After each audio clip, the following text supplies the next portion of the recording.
नमस्कार, बहुत स्वागत है आपका और आप देख रहे हैं देवभूमि समाचार। उत्तराखंड की अभी तक की तमाम अहम खबरों के साथ हाजिर हैं मैं हूं आपके साथ आनंद विजय सिंह। और आइए खबरों का सिलसिला शुरू करते हैं।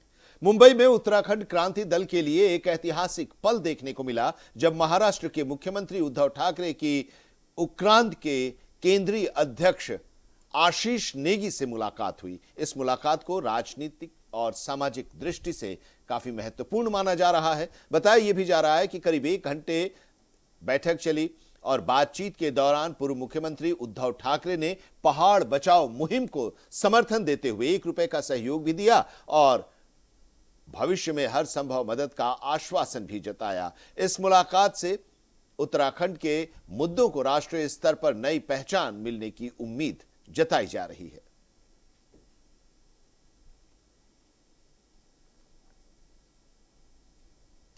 नानकमत्ता में वीर शिरोमणि महाराणा प्रताप जयंती समारोह का आयोजन धूमधाम से किया गया, जहां मुख्यमंत्री पुष्कर सिंह धामी ने दीप प्रज्वलित कर कार्यक्रम का शुभारंभ किया। इस मौके पर उन्होंने मेधावी छात्रों को सम्मानित भी किया और महाराणा प्रताप को भारत के स्वाभिमान, साहस और राष्ट्रभक्ति का अमर प्रतीक बताते हुए उनके जीवन को प्रेरणादायक बताया। मुख्यमंत्री धामी ने थारू समाज की संस्कृति और परंपराओं की सराहना करते हुए कहा कि राज्य सरकार जनजातीय समाज के समग्र विकास के लिए लगातार कार्य कर रही है। उन्होंने शिक्षा, स्वरोजगार, महिला सशक्तिकरण और सामाजिक कल्याण योजनाओं के तहत करोड़ों रुपए की सहायता का जिक्र भी किया और साथ ही धर्मांतरण के मुद्दे पर सख्त रुख अपनाते हुए कहा कि देवभूमि उत्तराखंड में ऐसी गतिविधियों को किसी भी कीमत पर बर्दाश्त नहीं किया जाएगा। भारत के आन बान और स्वाभिमान के प्रतीक थे। उनका जीवन त्याग, संघर्ष, साहस और राष्ट्रभक्ति की ऐसी प्रेरणादायी गाथा है जो सदियों के बाद भी हर एक भारतवासी के मन में ऊर्जा और गर्व का संचार लगातार प्रेरित करती है। मातृभूमि की रक्षा के लिए उन्होंने जिन कठिन से कठिन परिस्थितियों का सामना किया, लेकिन अपने स्वाभिमान से कभी समझौता नहीं किया। महाराणा प्रताप का जीवन हम सभी को प्रेरणा देता है।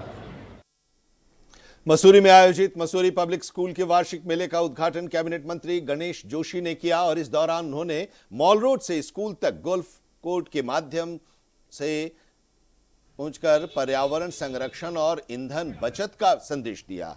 उन्होंने कहा कि मौजूदा वैश्विक परिस्थितियों को देखते हुए सभी नागरिकों को प्रधानमंत्री नरेंद्र मोदी की अपील का पालन करना चाहिए और पेट्रोल और डीजल की बचत पर ध्यान देना चाहिए। निजी वाहनों के बजाय सार्वजनिक परिवहन का उपयोग करना चाहिए।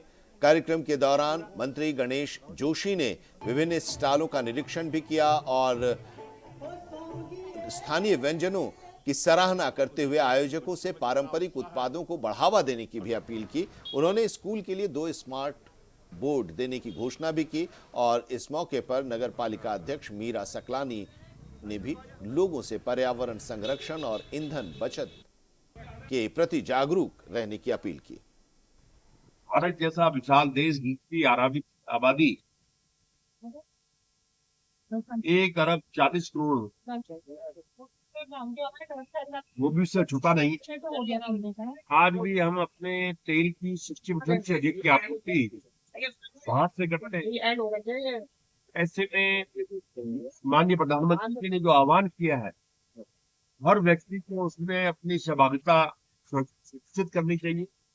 और मैंने तो तुम संकल्प लिया था कि मेरे जो लोकल काम होंगे हम एक्टिवा से करेंगे। इसके लिए मैंने इलेक्ट्रिक स्कूटर खरीदा और कहीं बाहर जाएंगे तो हम मात्र फ्रेट सारी छोड़कर फ्रेट में 3 गाड़ी चलती है, हमने उसको 2 गाड़ी हटा दी है। मात्र 1 गाड़ी के साथ मैं मसूरी आया हूँ और यहाँ पर स्थानीय जहाँ पर जाना है मैं गोल्फ क्लास से जा रहा हूँ। हर व्यक्ति को इसमें अपना योगदान देना चाहिए क्योंकि आज हमारी विदेशी मुद्रा सबसे ज्यादा अगर जाती है तो तेल पे जाती है। तो प्रधानमंत्री जो आह्वान किया उसमें और तो सुनिश्चित करें अधिकतर जो है जो सरकारी वाहन है या जिन वाहनों में एक साथ हो जा सकते हैं उनका उपयोग करें और तेल का कम से कम उपयोग करें।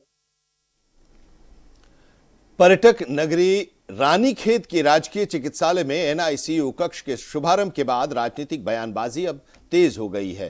कांग्रेस की ओर से पूर्व विधायक करण माहरा ने मौजूदा विधायक और सरकार पर सवाल उठाया और इसके बाद इस मामले को लेकर प्रतिक्रियाएं भी सामने आने लगी हैं। विधायक डॉक्टर प्रमोद नैनवाल ने प्रेस कॉन्फ्रेंस भी इसको लेकर किया और कहा कि एनआईसीयू सुविधा से नवजात बच्चों को लाभ मिलेगा और पहले से स्थापित मशीनों का भी मरीजों को पूरा फायदा मिल रहा है। उन्होंने ये भी कहा कि इस क्षेत्र में सड़क, पेयजल और स्वास्थ्य से जुड़ी कई योजनाओं को करोड़ों रुपए की लागत से स्वीकृति दिलाई गई है। विकास कार्य वहां लगातार जारी है। विधायक ने आरोप लगाया कि कुछ लोग विकास कार्यों में बाधा डालने का प्रयास कर रहे हैं। नहीं, मुझे बहुत दुख होता है कि पूर्व विधायक जी को हमारा विकास कार्य जो हमारे आदरणीय धामी जी के आशीर्वाद से हमारे रानीखेत में ऐतिहासिक विकास कार्य हो रहे हैं वो पच नहीं रहे हैं और बेसिर पैर के आरोप लगा करके हमारे विकास की यात्रा को धूमिल करने का प्रयास कर रहे हैं, उनको बदनाम करने का प्रयास कर रहे हैं। मैं कहना चाहता हूँ कि एनआईसीयू खुलवाया हमारे आदरणीय मुख्यमंत्री जी के आशीर्वाद से। हमने डिजिटल एक्सरे शुरू कराया, हेल्थ एटीएम कराया, अल्ट्रासाउंड की नई मशीन लगाई, बाउंड्री वॉल के लिए 1 करोड़ 30 लाख रुपए स्वीकृत कराए हॉल के लिए, और आपका जो यहाँ के सीएमएस का ऑफिस है उसके लिए, सीएमएस हॉल के लिए और के लिए यहाँ पर धन स्वीकृत कराया, उसका उद्घाटन कराया। लैप्रोस्कोपिक मशीन का यहाँ पर हमने उद्घाटन कराया और इसके साथ ही साथ क्षेत्र में सैकड़ों करोड़ रुपए की विकास योजनाओं का रिबन हमने और हमारे मुख्यमंत्री जी ने और हमारे यशस्वी अपने सांसद जी ने, ये हमारे केंद्रीय मंत्री जी ने काटा है उनका फीता और हम उसको मंजिल तक पहुंचा रहे हैं और बहुत सी योजनाएं पूर्ण हो रही हैं। रुड़की के बेलडा और केलहनपुर गांव में बिजली चोरी के खिलाफ ऊर्जा निगम और विजिलेंस टीम की संयुक्त छापेमारी से हड़कंप मच गया है। देहरादून से विजिलेंस की टीम वहां पर पहुंची और ऊर्जा निगम के अधिकारियों ने अभियान चलाते हुए कुल 20 लोगों को बिजली चोरी करने के आरोप में गिरफ्तार किया है। बेलडा गांव में 12 और केलहनपुर गांव के 8 लोग इसमें शामिल हैं। कार्रवाई के दौरान कई लोग खुलेआम केबल डालकर बिजली चोरी करते पाए गए और अवैध केबल और उपकरण मौके से जब्त भी किया गया है। अचानक हुई इस छापेमारी से दोनों गांव में दिन भर अफरा तफरी भी बनी रही। अधिकारियों की सख्ती के आगे ग्रामीणों की एक नहीं चली। बिजली चोरी करने वालों के खिलाफ मुकदमा दर्ज करने की प्रक्रिया भी शुरू कर दी गई है। ऊर्जा निगम की एसडीओ अनिता सैनी ने कहा कि बिजली चोरी किसी भी स्थिति में बर्दाश्त नहीं की जाएगी और ये अभियान आगे भी लगातार जारी रहेगा। क्षेत्र से शिकायतें आ रही थी और आजकल हमारे जो है ना फीडरों पे मतलब ओवरलोड की वजह से ट्रिप कर रहे थे। एबी केबल में आग लगना, बाकी ट्रांसफार्मर का जलना, पूरा ट्रांसफार्मर ट्रिप हो जाना, लोड भी बढ़ रहा था। उसके अलग शिकायतें भी थी, तो वही विजिलेंस के पास में लगातार शिकायतें जब जाती हैं तो वो आती है क्षेत्र में, तो वो इसकी कार्रवाई थी। ये 2 गांव में हुई है। सबसे पहले बेलडा गांव में चेकिंग की है जहां से 13 चेकिंग हुई है। उसके बाद में हम केलनपुर में चेकिंग की है जहां से 7 चेकिंग हुई है। टोटल 20 चेकिंग हुई है। हाँ जी, इसकी कार्रवाई चल रही है, इसकी मतलब एफआईआर करने की और बाकी केस दर्ज होगा। हाँ जी, जुर्माना होगा। इससे अलग हम लोकल स्तर पे भी डेली चेकिंग कर ही रहे हैं। इसका कारण लोग बाग मानने को ही तैयार नहीं। उनको लगता है कि सरकार के मतलब उपक्रम है, तो उसमें बहुत सारे लोगों का ये रहता है कि बिजली तो है मतलब, तो इस तरह का लोगों की आदत बन चुकी है। अब जिन लोग जो ईमानदारी चलाते हैं उनके ऊपर बर्डन पड़ता ही है इसका, इसकी लॉसेस की वजह से रेट बढ़ते हैं। रुड़की के झबरेड़ा थाना क्षेत्र स्थित आसई ग्लास कंपनी में श्रमिक पिछले 4 दिनों से धरने पर बैठे हुए हैं। श्रमिकों की 20 सूत्री मांगे हैं। 8 घंटे की ड्यूटी और सरकारी नियमों के मुताबिक उचित वेतन की मांग इन लोगों के द्वारा की जा रही है। लगातार ये धरने पर बैठे हुए हैं। श्रमिकों की अब तक किसी अधिकारी या जनप्रतिनिधि ने कोई सुध नहीं ली है और नाराजगी भी इससे बढ़ती जा रही है। इसी बीच झबरेड़ा क्षेत्र के पूर्व ब्लॉक प्रमुख जितेंद्र धरना स्थल पर पहुंचे। श्रमिकों की मांगों का उन्होंने समर्थन किया और श्रमिकों के हक में आवाज उठाते हुए कंपनी प्रबंधन से जल्द ही इनकी समस्या के समाधान की मांग भी की है। लगातार इस हड़ताल को चलते हुए अभी तक कोई समाधान नहीं हुआ। परसों हमारी एक वार्ता हुई यहाँ मेन गेट पर, उसमें हमारे लेबर इंस्पेक्टर थे और तहसीलदार साहब भी थे। तो वो वार्ता हुई, कुछ समय के लिए वार्ता हुई और उसके बाद भी उन्होंने कहा कि हम कॉन्फ्रेंस के माध्यम से आगे जो फैक्ट्री का प्रशासन है उससे बात करेंगे, मालिक लोगों से बात करेंगे। हमने यहाँ से अपने जो 4-5 लोग हैं, जो लेबर के 5 लोग थे, वो अंदर भेजे और अंदर भेजने के बाद में उन्होंने वहाँ बात की। तो वहाँ से लगभग 8 से 10 बिंदु जो छोटे छोटे बिंदु थे, जो नॉर्मली बिंदु थे, वो बिंदु उन्होंने क्लियर किए।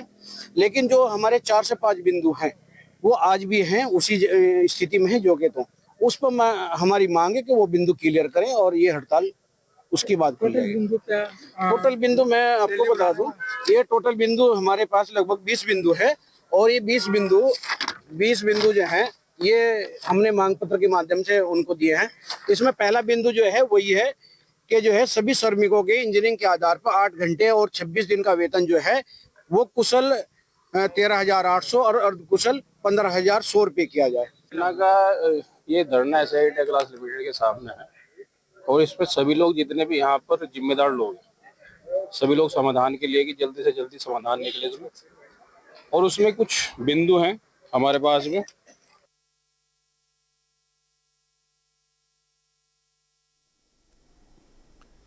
पौड़ी जिले की मरोड़ा ग्राम पंचायत की युवा प्रधान वीरा रावत और एक बुजुर्ग ग्रामीण के बीच हुए विवाद का मामला इन दिनों सोशल मीडिया पर जमकर चर्चा में है। इस घटना से जुड़ा एक वीडियो वायरल होने के बाद दोनों पक्षों को लेकर सोशल मीडिया पर अलग अलग राय बन गई है, जहां एक वर्ग प्रधान के समर्थन में है तो दूसरा बुजुर्ग का पक्ष ले रहा है और मामला इतना बढ़ गया कि इस पूरे प्रदेश में चर्चा का विषय बन गया है। जानकारी के मुताबिक ग्राम प्रधान वीरा रावत ने आरोप लगाया था कि एक बुजुर्ग द्वारा उनके चरित्र को लेकर टिप्पणी की गई, जिसके बाद वे उनसे बात करने के लिए उनके घर पहुंची और वहां विवाद बढ़ गया। वीडियो वायरल हुआ और दोनों के बीच कहासुनी और तीखी बहस इस वायरल वीडियो में देखने को मिल रही है। बाद में थाने से एक और वीडियो सामने आया जिसमें बुजुर्ग को माफी मांगते हुए देखा गया। हालांकि इसके बाद सोशल मीडिया पर लोगों ने अलग अलग प्रतिक्रियाएं दी और इसको लेकर मामला गर्मा गया है। फिलहाल प्रधान ने इस पूरे मामले में अपनी सफाई भी पेश की है। ब्रेक के बाद आपका एक बार फिर से स्वागत है। आप देख रहे हैं देवभूमि समाचार। पौड़ी जिले की मरोड़ा ग्राम पंचायत की युवा प्रधान वीरा रावत और एक बुजुर्ग ग्रामीण के बीच हुए विवाद का मामला इन दिनों सोशल मीडिया पर चर्चा का विषय बना हुआ है। ये घटना जो है उसका वीडियो वायरल हुआ और इसके बाद दोनों पक्षों को लेकर सोशल मीडिया पर अलग अलग राय बनती दिखाई दे रही है। एक वर्ग प्रधान के समर्थन में है, दूसरा बुजुर्ग का पक्ष ले रहा है। मामला इतना बढ़ गया कि पूरे प्रदेश में अब ये वीडियो चर्चा का विषय बना हुआ है। जानकारी के मुताबिक ग्राम प्रधान वीरा रावत ने आरोप लगाया था कि एक बुजुर्ग द्वारा उनके चरित्र को लेकर टिप्पणी की गई, जिसके बाद वे उनसे बात करने उनके घर पहुंची और फिर विवाद बढ़ गया। वायरल वीडियो में दोनों के बीच कहासुनी और फिर तीखी बहस भी देखने को मिल रही है। बाद में थाने से एक और वीडियो सामने आया, बुजुर्ग को माफी मांगते हुए इसमें देखा जा रहा है। हालांकि इसके बाद सोशल मीडिया पर लोगों की प्रतिक्रियाएं भी आनी शुरू हो गई। फिलहाल प्रधान ने इस पूरे मामले में अपनी सफाई पेश की है। नमस्ते, मेरा नाम है वीरा रावत और मैं ग्राम पंचायत मरोड़ा की प्रधान हूँ। अभी आप लोगों ने एक वीडियो देखी होगी जिसपे वो शख्स जिन्होंने मेरे साथ बदतमीज़ी की वो मुझसे माफ़ी मांग रहे हैं और ये वीडियो काफ़ी ज़्यादा वायरल हो गई है और लोग मुझे कह रहे हैं कि तुम्हारे संस्कार कैसे हैं, तुमने उनको पैर छुआ के माफ़ी मंगवाई। पहली बात, मैंने उनको नहीं बोला कि आप मेरे पैर छू के मुझसे माफ़ी मांगो। मैं थाने में गई थी, मैंने उनके लिए एफआईआर करने के लिए मैंने वहाँ एप्लीकेशन दी थी और पुलिस वालों ने उनसे कहा कि आप इनसे माफ़ी मांगो ताकि हम आप लोगों का समझौता करवा सके। और उन बुजुर्ग को वो गिल्ट में उन्होंने माफ़ी मांगी या उनको अपनी गलती का पछतावा था या पुलिस वालों के कहने पे उन्होंने माफ़ी मांगी, वो सब मैं नहीं जानती हूँ। मगर मुझे नहीं पता था कि ये आदमी आकर मेरे पैर छूने वाला है और इस तरह से मुझसे माफ़ी मांगने वाला है, पहली बात। दूसरी बात, आप लोगों का कहना है कि आपने उस पर कुछ रिएक्ट क्यों नहीं किया। मैं इस पूरी घटना से इतनी ज़्यादा एग्जॉस्ट हो चुकी थी, मुझे इतना ज़्यादा मानसिक तनाव था इस चीज़ से कि मुझे कुछ समझ नहीं आया मैं क्या रिएक्ट करूं उस वक्त। और मैं बहुत ज़्यादा हर्ट हूँ इस चीज़ से कि जिन लोगों के लिए मैंने इतना सब किया, आज तक मैं 6 महीने 8 महीने के कार्यकाल में इतना स्ट्रगल कर रही हूँ। गांव के लेवल की पॉलिटिक्स में जिस तरह से मुझे परेशान किया जाता है, मैं सोशल मीडिया पर इतनी अपडेट नहीं डालती हूँ अपने बारे में। डेली का हर दूसरे दिन मुझे जिस तरह की बातें सुनने को मिलती है।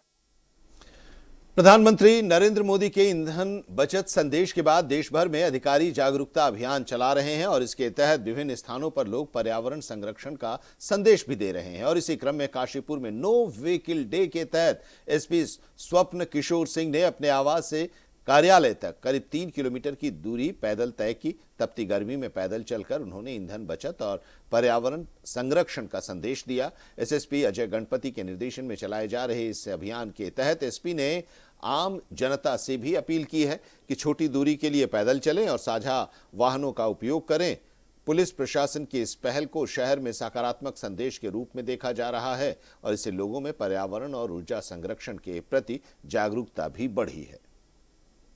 माननीय मुख्यमंत्री महोदय द्वारा जो अनुकरणीय उदाहरण पेश किया गया, उनकी उसी भावना के अनुसरण में एसएसपी सर के द्वारा प्रत्येक शनिवार को सभी पुलिसकर्मियों के लिए नो व्हीकल डे घोषित किया गया है और आज उन्हीं निर्देशों पर अमल करते हुए हम सभी कार्मिकों के द्वारा नो व्हीकल डे मनाया जा रहा है और अपने अपने कार्यालयों के लिए पैदल सभी जाएंगे। पूरा प्रयास करेंगे कि ये जो एक परंपरा और एक अनुकरणीय उदाहरण है उसको अपने जीवन में चरितार्थ कर सकें और मितव्ययिता को प्रोत्साहन देते हुए भविष्य की चुनौतियों के लिए अपने को तैयार कर सकें। तो देवभूमि समाचार में अभी इतना ही, लेकिन देश दुनिया की खबरों के लिए आप जुड़े रहिए इंडिया वॉइस के साथ।